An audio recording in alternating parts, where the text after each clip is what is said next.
Greetings, welcome to another segment of Keep the Beat with Pete. You know, we've been on this jazz comping in the, not slow, but like moderate to bright range, moderato.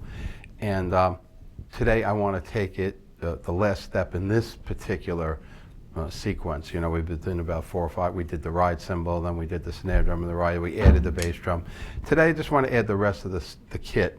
And it really should be pretty easy at this point, but if you check out those previous videos, you'll see how we can do this. So to get right to it, let's start talking about you're playing some jazz comping, you know, basic.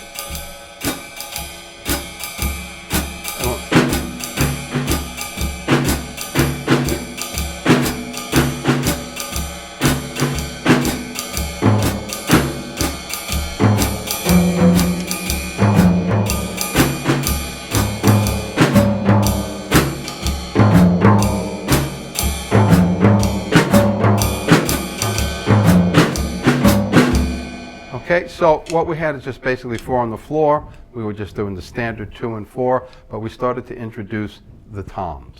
We had the snare drum, as if you look in the previous segment, and that was just a basic use of the patterns that we had discussed. So let's say you did 1, 2, 3, 4.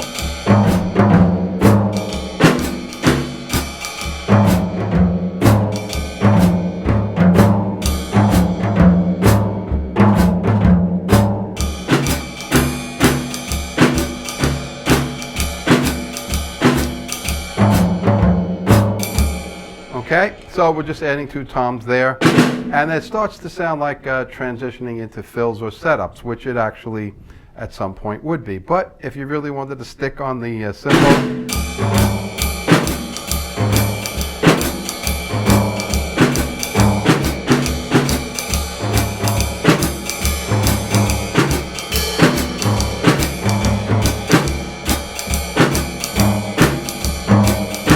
and what pattern am I using? So we go back to our ride cymbal videos.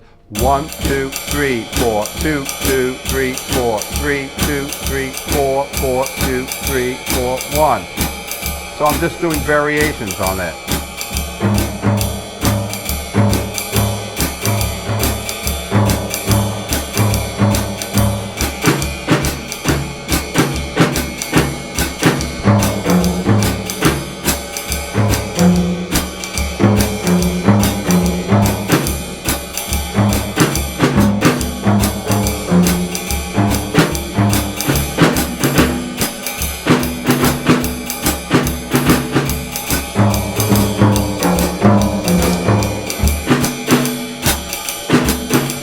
Okay, and we had, as you know, reviewed the fact that you can, when you're comping, you could have the snare drum on 1, 2, 3, 4, or 1, 2, 3, 4.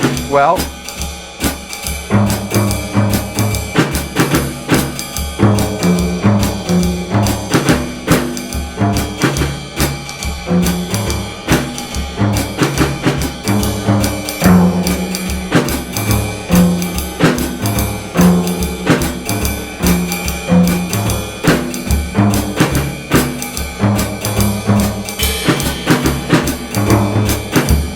right? Okay. And then, of course, we started introducing the bass drum in the last segment.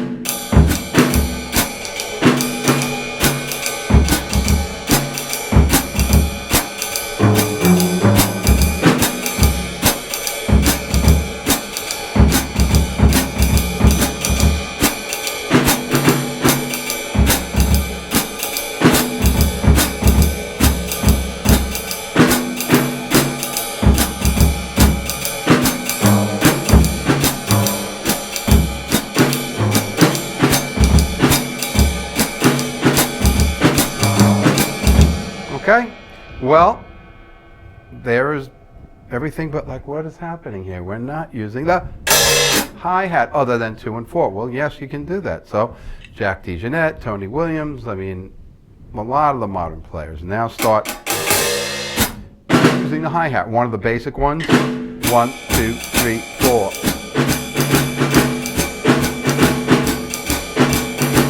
So that's a basic one.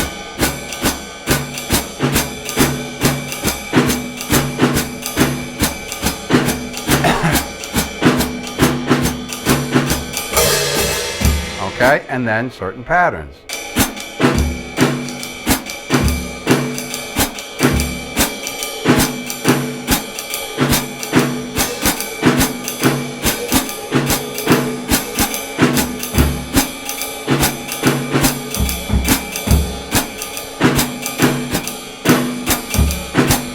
Two, three, four, 2, 3, 4, 3.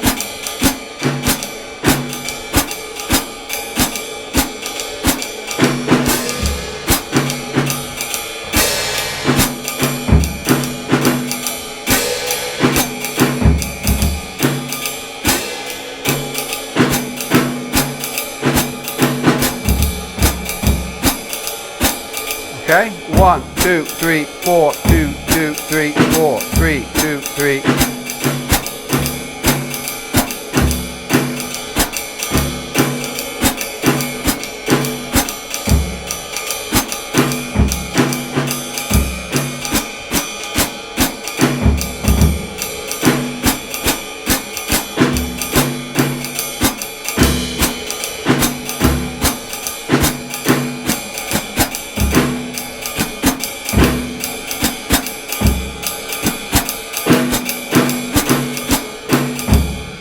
And about a year and a half ago or so, we did educating the left foot, and we went into all the reasons why you might play double bass. Well, that's because you can really work that, exercises and that skill over onto your hi-hat. You're not necessarily learning double bass just because you're going to be a speed metal, drummer. But you could practice those things, and then when you're on the hi-hat,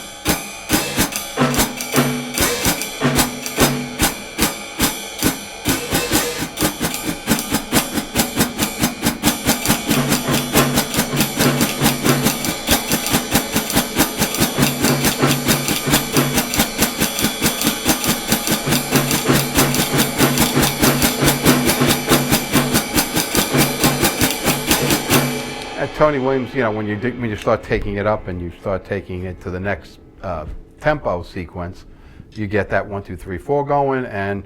But here we're just talking about when.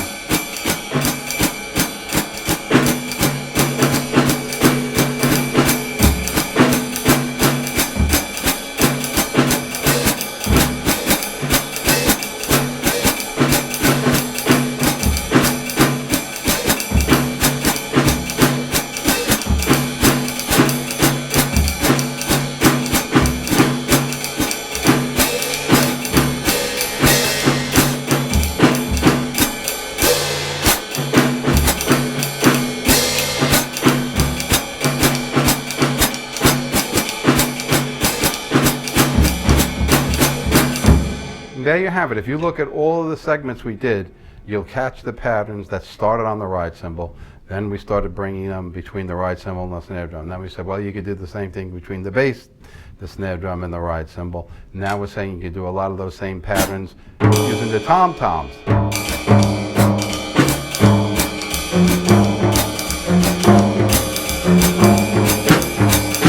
And then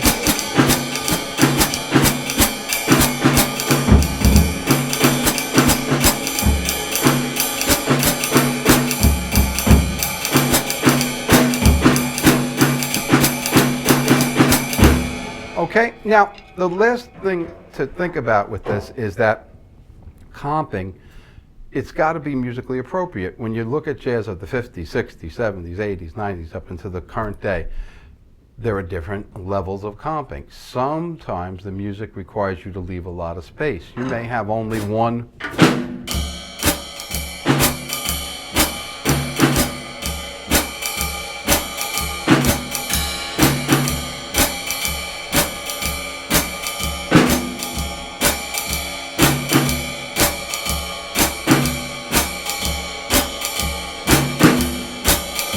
And then sometimes you're going to have like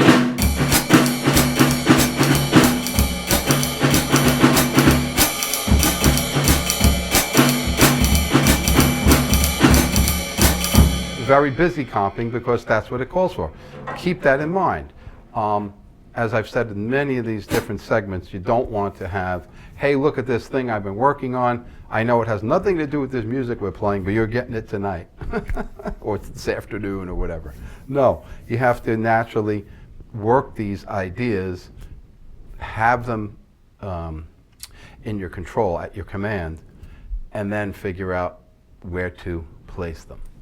That's the key to all of the musical approaches to the drum set anyway, right? Funk, jazz, comping, anything. Big band playing, accompaniment, playing with brushes.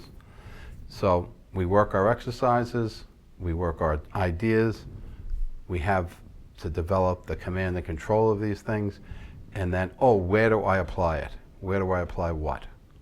And there you have it. So add the hi-hat, add the toms. You can put the bass drum, you put the snare drum. You could break the time up between the snare drum and the toms and the cymbal. And then finally, this hi-hat, you know, as another whole voice that you want to introduce. There's our review of comping, and I did this whole series. I did this series a while ago. I just didn't like the way the audio was on my voice, so I kind of redid it, and it's a very important topic, so it's definitely worth reviewing anyway. Questions, comments, or anything about this, put them in the comments section. If you've approached the comping in with some other great exercises, let us know. I have done some other segments on this where I've introduced other ways you can introduce and expand your vocabulary. We'll talk about that another time, but using stick control and things like that. But for this segment, these 4 or 5 modules, that wraps it up. For your new subscribers, welcome aboard. For people that have been with me for a while, make sure you add questions, comments, or any other concerns you have or ideas you'd like to discuss, and we have a forum that we can do that. Thanks for watching. Create the beat you keep. Peace out.